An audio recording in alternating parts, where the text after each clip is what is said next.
Perëndia I thot Jakobit të mos ketë frikë të zbresë në Egjipt. Kjo tregon se Jakobi kishte frikë. Më parë, Perëndia I kishte ndaluar atin e tij Isakun të shkonte në Egjipt. Prandaj Jakobi shtësohej mos valë po ecte në një rrugë që ishte kundër vullnetit të Perëndisë.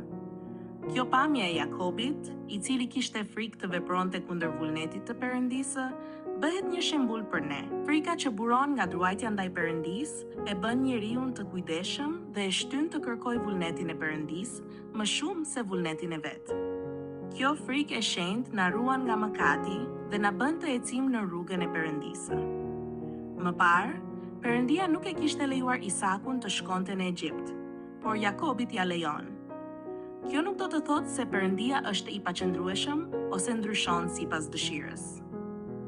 Përkundrazi, kjo tregon se Perëndia sundon me sovranitet mbi çdo kohë dhe situatë, duke vepruar sipas planit të tij për çdo person dhe çdo epokë.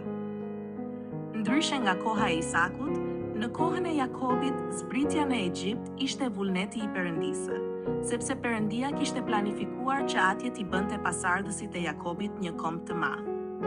Prandaj besimtari nuk duhet t'i marrë përvojat e së kaluar si standard absolut. Është e rëndësishme të kujtojmë si na ka udhëhequr Perëndia në të kaluarën, por akoma më e rëndësishme është të dallojmë se si Ai po na flet dhe na udhëheq sot. Ne duhet të jemi më të ndjeshëm ndaj vullnetit të tanishëm të Perëndisë, sesa ndaj përvojave të njohura të së kaluarës, dhe t'i bindemi atij. Në këtë pjesë përmenden emrat e 70 anëtarëve të familjes së Jakobit që shkuan në Egjipt.